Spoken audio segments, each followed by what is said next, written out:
Hey, it is your buddy, Peace and Harmony, with you here today. Much love going out to all the beautiful empowered harmonizers. We're zooming in and focusing in on a great viewer question. That is, Peace and Harmony, does the trauma bond and enmeshment, does this feeling, does this experience, does this syndrome, basically, does it go away with just no contact?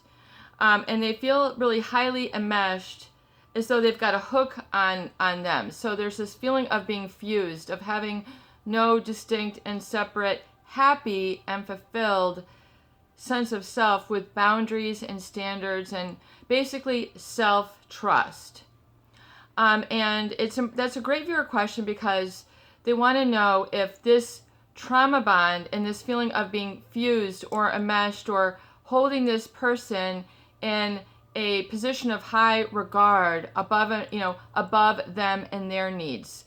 And because the trauma bond is basically created and set up in an individual when there's a feeling of crisis, of not being acknowledged and validating, and that suffocating feeling of being lost or really in a situation that is harmful, hurtful, both physically, emotionally, and most importantly, spiritually.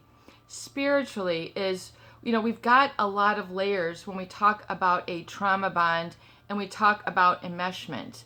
This is not just like, oh, we're having a spat, we're having a fight, we can't decide where we're going to go for a vacation, and it's where you always want to go to the restaurant and never where I want to go. We're talking about really, what can be deep psychological wounds that hurt, that are scarred, that continue to re-injure again and again and again. When we talk about someone who has experienced a trauma bond and the difficulty of letting go, it's because there's oftentimes a feeling that they cannot escape the source of the harm. They cannot get away from, or they cannot exist autonomously, alone and independent, and have that internal trust and that strength, emotionally, physically, and spiritually, that they can make it in other relationships on their own, in other work positions on their own, without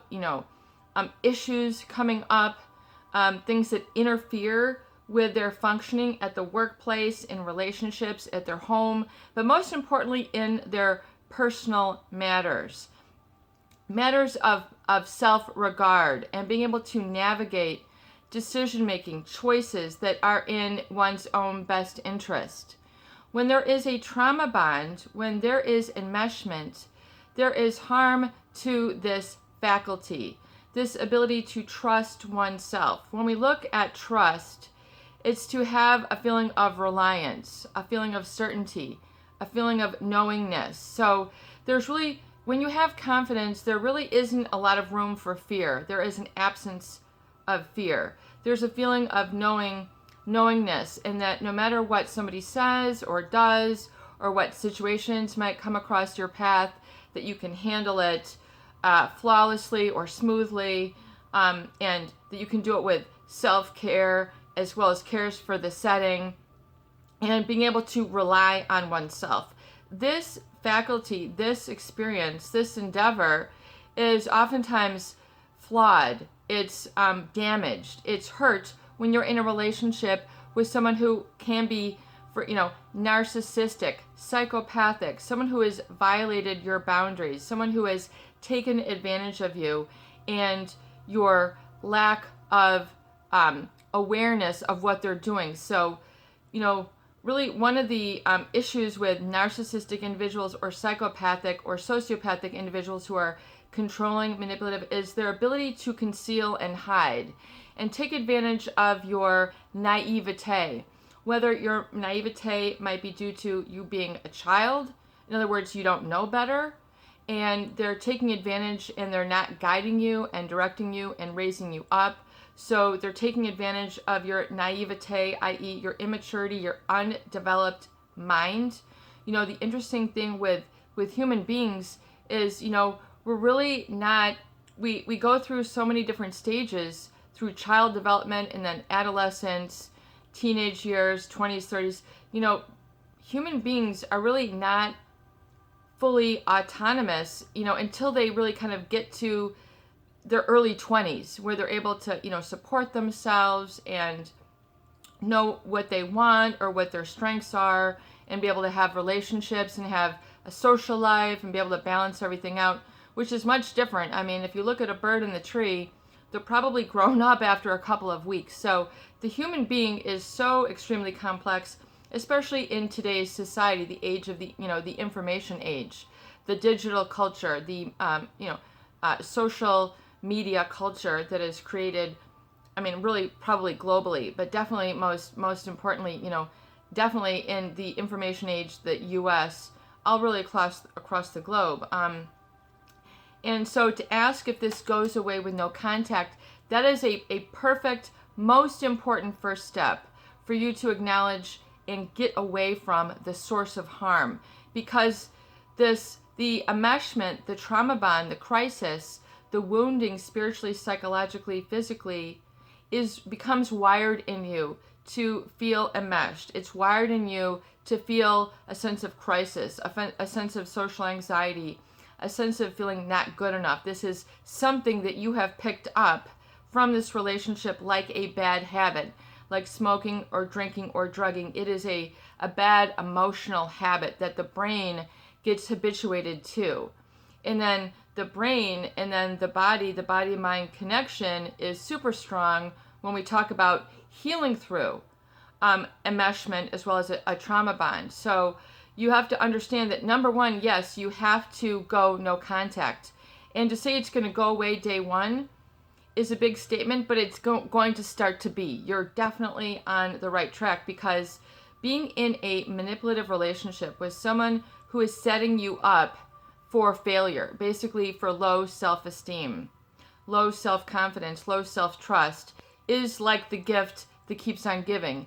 You'll automatically engage in auto-suggestion, which is at the level of the subconscious, which is where these self-limiting beliefs reside. And these self-limiting beliefs are in the subconscious, so it's kind of like, it becomes like an engine, it becomes like a hard drive, which the moment you turn it on, it's going to operate according to its programming. It's going to utilize every other software, every other, experience along those same hard drive belief systems, if you will. So it is to understand that even as you go into other relationships, other work environments, other settings, other societal settings, and other, whether you pursue your interests, your talents with a sense of confidence and self-trust, it's oftentimes corroded, it's oftentimes corrupted, it's oftentimes decoded what could be strength and happiness and fulfillment. Oftentimes these experiences and relationships and pursuits are oftentimes pushed away, alienated from self, because they're unknown. You don't have you've got, a trauma bond in the background. You've got a crisis in the background that is, bubbling beneath the surface. And oftentimes this is created, this enmeshment, not knowing where you stand, not knowing what your strengths are, what your boundaries are, what you can do and what you can't do in a realistic, positive, healthy sense. The trauma bond sort of holds you back. It hinders you in your positive self-expression. It hinders you in pursuit of your talents. It hinders you from those little flickers of inspiration or motivation. Hey, maybe I should go for that walk. Hey, maybe I should go for that job. Hey, maybe I should go for that, event on the weekend and feel cool, calm, and collected. I don't have to feel, enraged or shy or on the precipice of crying or falling apart. All those different ways of describing a sort of depressed state, an enmeshed or trauma bonded state. The fight or flight system is still jogged in your system. It's like the hard drive, it still makes you feel that this harm or the source of harm is still in your life and it's still present. In other words, So it'll call you back into those negative, weakened feelings and create a sense of lack of self-confidence. So it's important to go no contact because, once again, it's like the gift that keeps on giving. It still rears its head. It still has a pronounced influence. It still carries over and ripples over and will taint, or it will negatively affect other pure situations. In other words, other situations where there is no threat present, there is no crisis present. It'll cause you, oftentimes people with a trauma bond or enmeshment issues, to perceive this to be so, even though there is no threat present. So the mind will drum it up. The physiology, the neurophysiology within your body, which is then habituated to a trauma bond or being enmeshed, will just keep it going. It's like it's still part of you. Like it's just part of your operating system. So you need to clear the operating system. You need to clean the hard drive. You need to re-image it. You need to clear the slate. This is at the subconscious level where these negative self-limiting beliefs and negative boundaries of violation energy that have been completely walked over, trotted over, walked over with a lot of foot traffic. You don't even know where the path is anymore. You don't even know where your boundaries are. You don't know what a boundary is.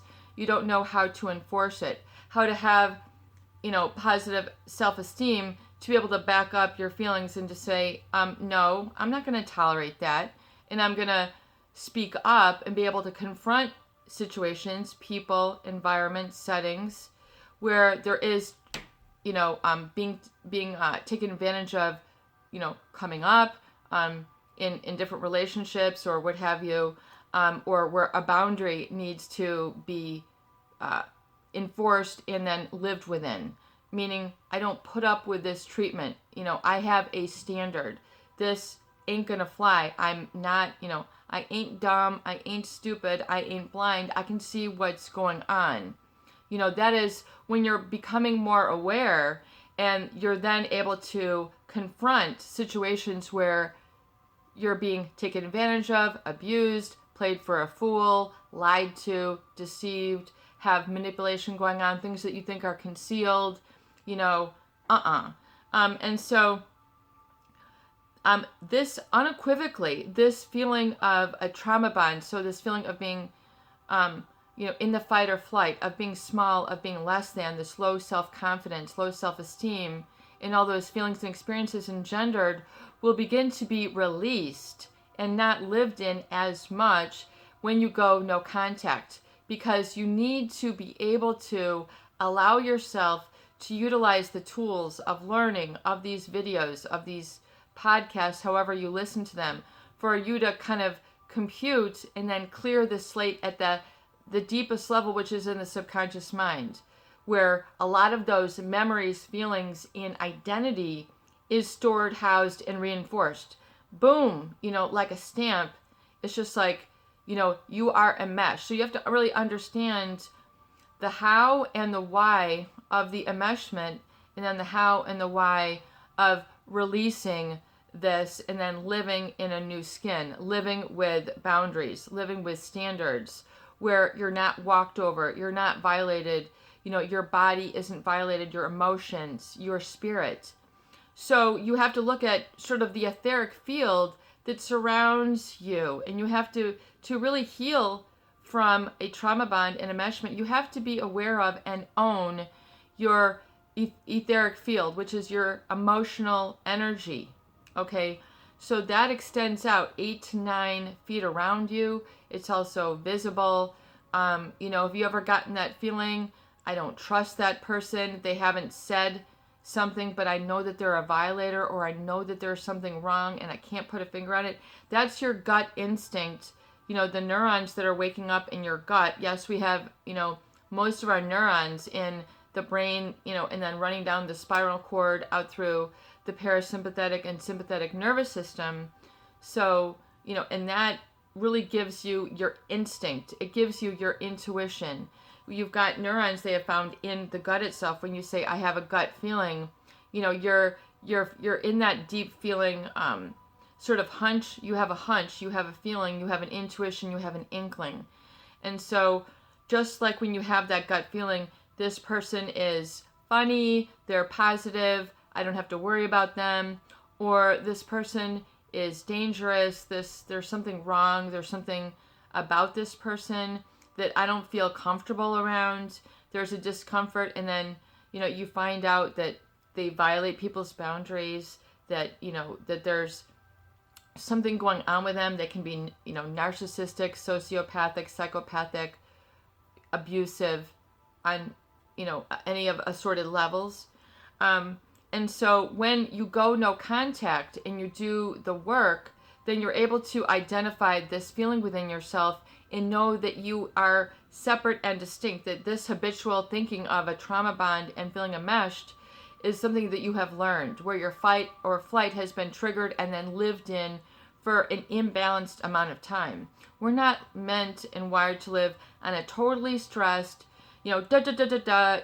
super, accelerated life, especially, in the information age.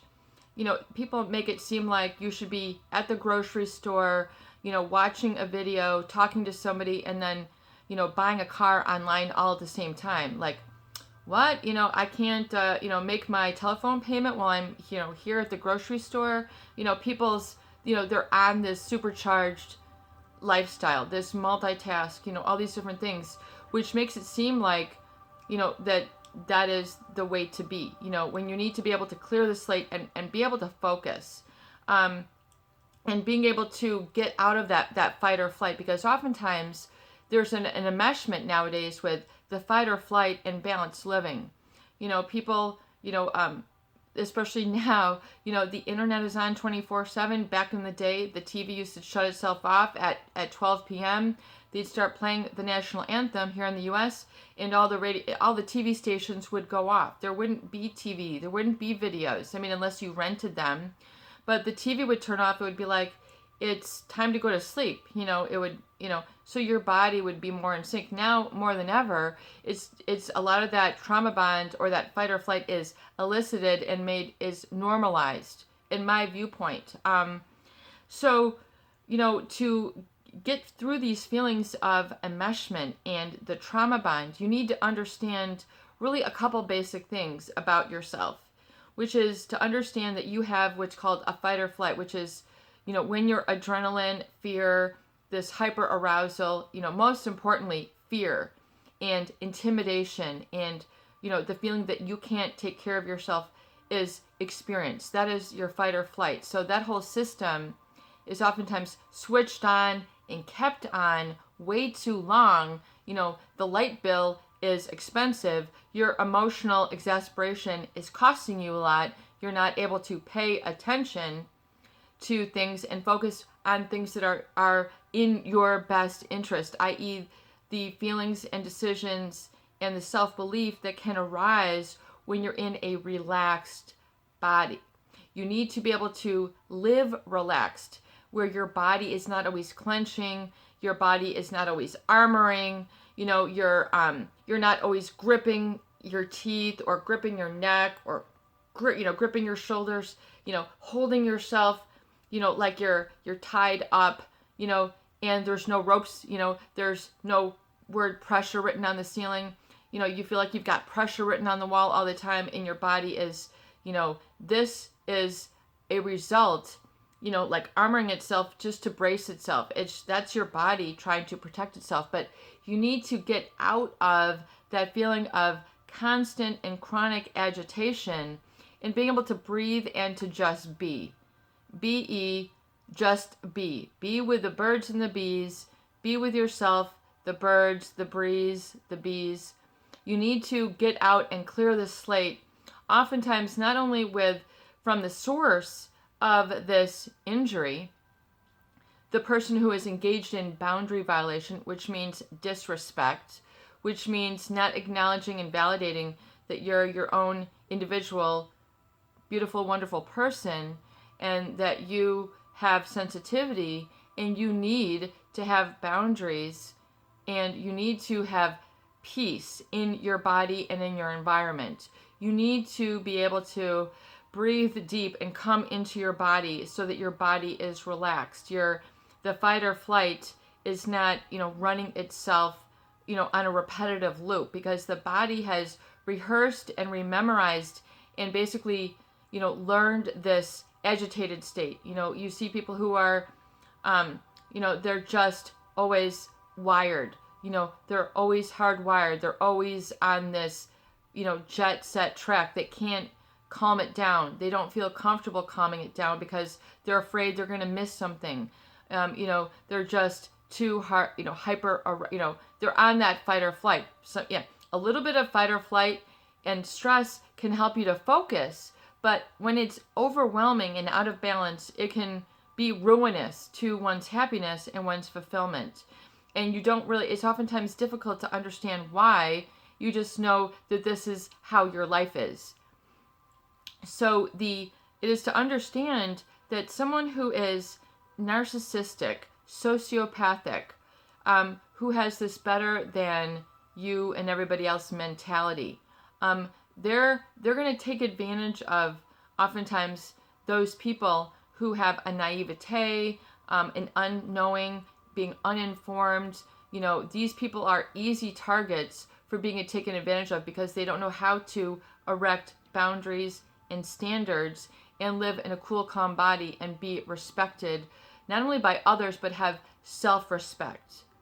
So you need to be able to realize and reckon with the series of events in this relationship that has brought you to where you are today, no matter when you're listening to this video. But you have to look and honestly assess with yourself where you're at in this journey. So in other words, I'm sick and tired of feeling agitated, fearful, not good enough, low self-esteem, no self-trust, and no self-confidence, to the point where it's like, I'm at the rock bottom. I need a change. I know life can be different. Getting away from the source that of this being created and habituated in you is number one, perhaps one of the most important first steps that you can do, because it allows you to filter out and get rid of that anxiety. But you have to be able to come and calm down within your body and be able to breathe and have mindfulness and to know, and from that space, know that you are good enough and that you are able to get in and then clear the slate of all those negative messages that have been running you crazy, running you ragged, to get them out of your system and stop them from being reinforced. When you're constantly around the source or sources of this violation, it just seals it into place. It nails it in even harder. It reinforces it. It's making the print deeper and darker and darker and darker. It's like an internal imprint, if you will, like the imprint of a foot, the imprint, of a blueprint. It is printed into you. It is rehearsed and rememorized, Dr. Joe Dispenza, and to become an identity. So, and I am, in other words, I am a victim. I am weak. I am petrified. I am not good enough. I am unemployable. I am unlovable. I am, all the negatives. Insert, all the negatives right there.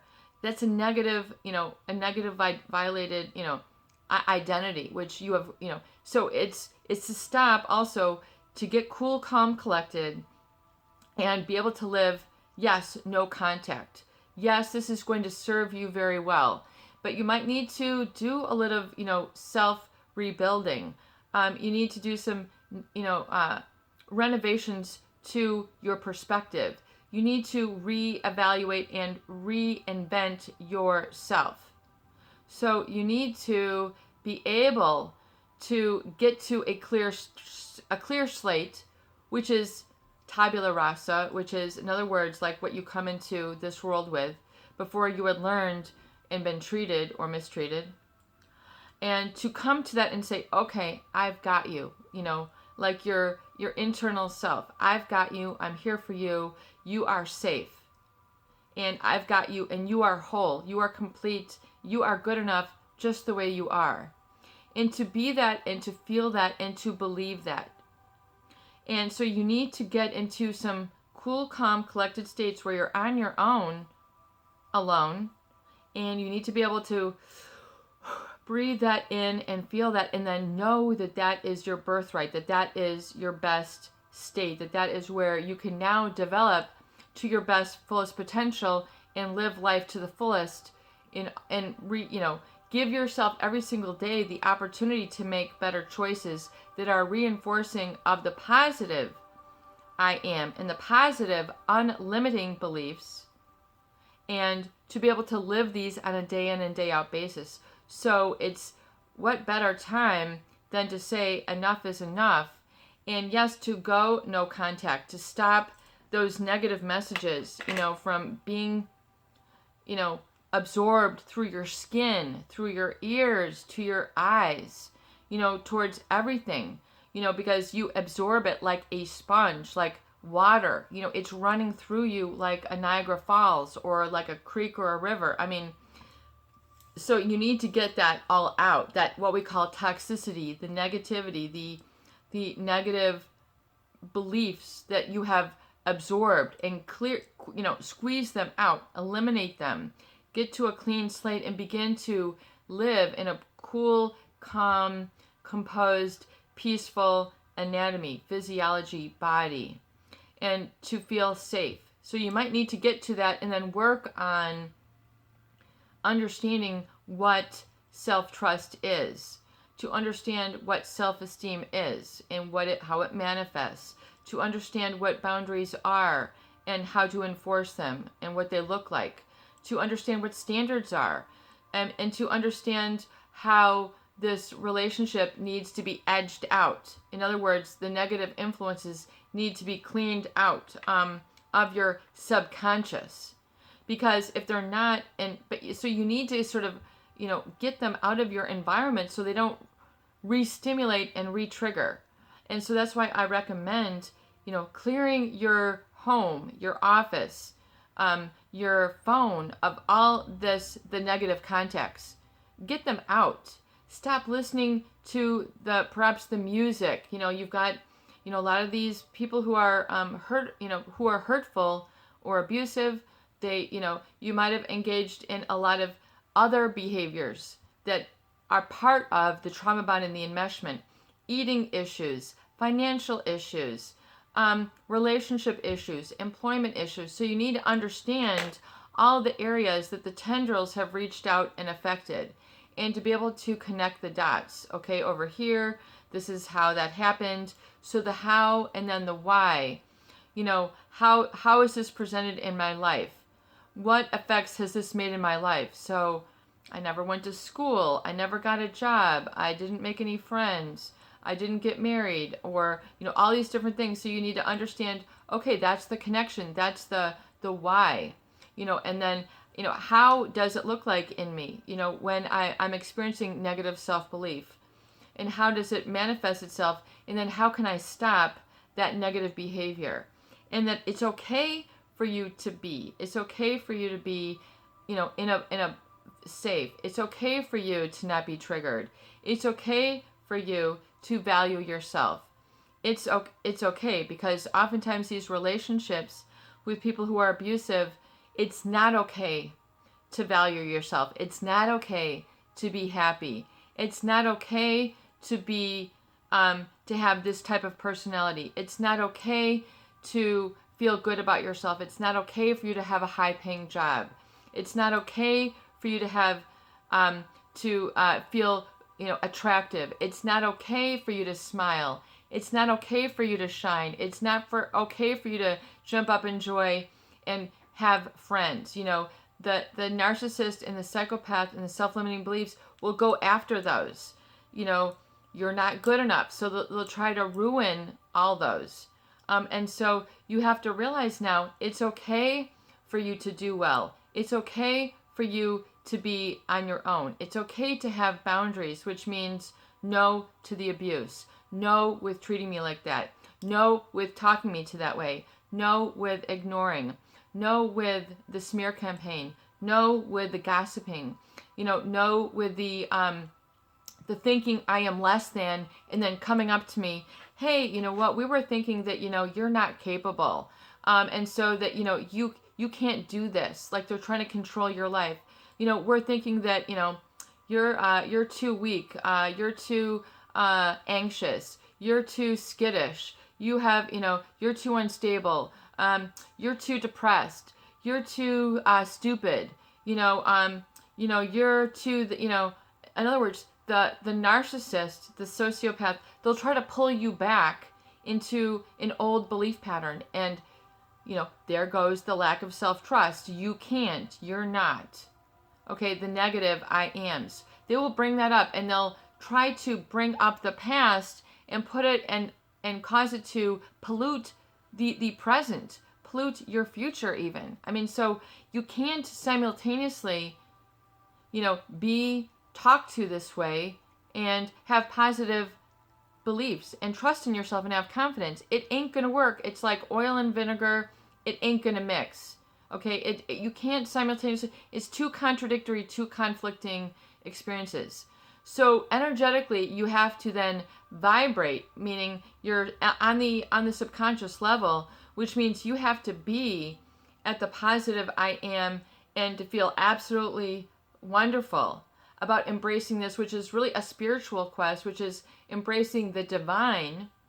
Okay, we're getting into the spirit, embracing the divine as it has orchestrated and created you, your body, your relationships, your birth order, where were you born, what part of the country, to what family. So it's to understand that this all is in your best interest.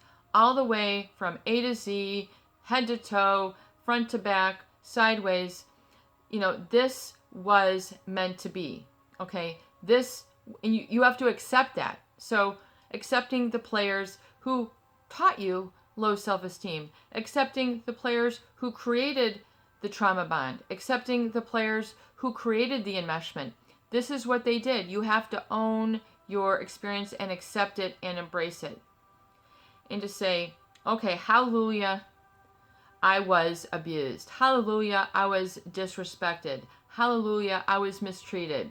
So you need to be able to embrace those negative experiences because they are your life. If you don't embrace them, then you're pushing away and you're resisting your truth.